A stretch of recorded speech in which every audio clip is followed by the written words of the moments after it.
Most people hate transitions because they feel messy. In full transparency, they are, but they are actually a proof and sign of growth. By the end of this video, you will be walking away with 3 simple and powerful reframes to help embrace change. Hi everyone, I'm Jordan. I'm your dream life bestie and creator who wants to help you build your dream life without guilt or burnout. So we're going to kick things off real quick and dive right in because this first shift is the foundation for all the others. Shift number 1, reframing transitions as growth, not loss. When transitioning between life stages, it's natural to feel a profound sense of loss, missing those old friends, the familiar routines, or feeling somewhat empty when you shed deeply ingrained limiting patterns like guilt and obligation. Maybe you've left a job that you thought you'd stay at for years, or a friendship that has quietly faded, or you've realized the hustle all the time version of yourself it doesn't fit anymore. These feelings can be overwhelming at times, making us resistant to change.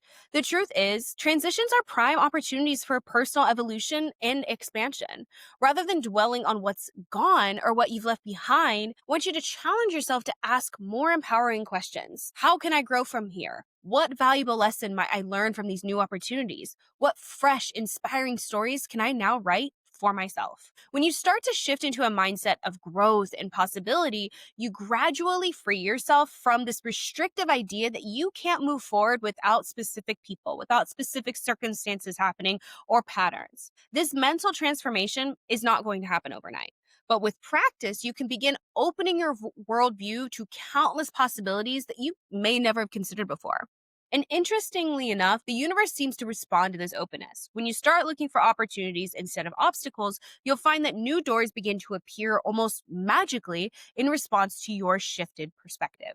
And once you see transitions as growth, the next shift will help you stop fighting the process and instead rebuild a new lifestyle around it. Shift number 2, anchoring change with small routines. Once you start to see transitions as growth, the next step is learning how to steady yourself in the middle of that change. When you recognize that you're growing and you're going through a transition, remember it's perfectly normal to feel a little bit discombobulated. This is where routines can feel like a very powerful anchor. And you might be feeling a little discombobulated now because if you are here in the Pacific Northwest or if you're in the Northern Hemisphere, you're starting to feel that transition from summer to fall. It's very gradual. It's very subtle right now. The days are not staying as light as they used to. The mornings are a little bit chillier. And so having some grounding routines and starting to practice those grounding routines and shifting them will actually help you transition into these slower months of fall. And I love routines because they give us something to consistently hold on to while everything can feel in flux. Morning routines are a great example that can be incredibly stabilizing. Maybe it looks like a quiet 10-minute coffee and journaling session before the day begins, or a walk with your dogs to help reset your nervous system, or even simply keeping a consistent bedtime so that your body feels more supported.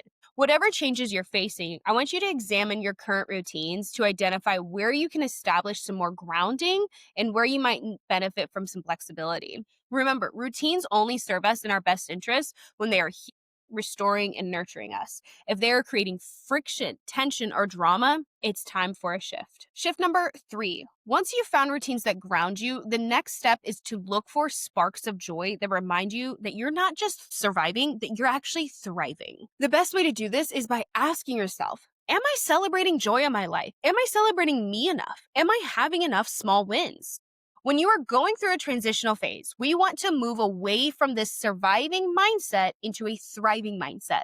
Believe it or not, joy can still be found even during a transitional phase of life. Small wins can be as simple as I hit my water intake goal. I raised my hand for a project at work. I said no to a friend when I needed to sit my ass down and rest. Stack these small wins together, we feel good about ourselves. We feel that even during a time of transition, we are still thriving in our lives and have control over how we show up.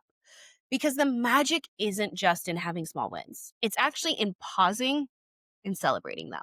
So I want you to think about it for just a moment. What's a small win that you can celebrate today that reminds you that you are thriving? And I promise you, you will have had at least one small win. Did you hit your water intake? Have you been going to bed on time? Did you buy yourself some flowers? Did you have a bomb-ass coffee? Those are all small little joys and small little wins that you can celebrate for yourself. There is no such thing as too small of a win. A new season is arriving in the Northern Hemisphere, and with it comes a lot of change. Start practicing these mindset shifts now so that you're ready to embrace it fully. Remember, change is a sign of growth. It's a chance to reimagine your routines, and it's an invitation to celebrate your small wins. And if you're ready for more, make sure you tune into my full podcast episode that will now be releasing on Sundays. That's right, your Sunday routine just got a little bit cozier with Taking Up Space with Jordan. So don't forget to like, share, or subscribe so that you never miss a full conversation. And we're going to be spending the month of September getting prepared for fall and shifting our mindsets into a rest and recharge sort of mentality versus that grind and keep going and keep pushing, because we want to be restful. We want to recharge. We want our bodies to sync with nature, because together we're not just dreaming about our best lives, we're building them. Kisses.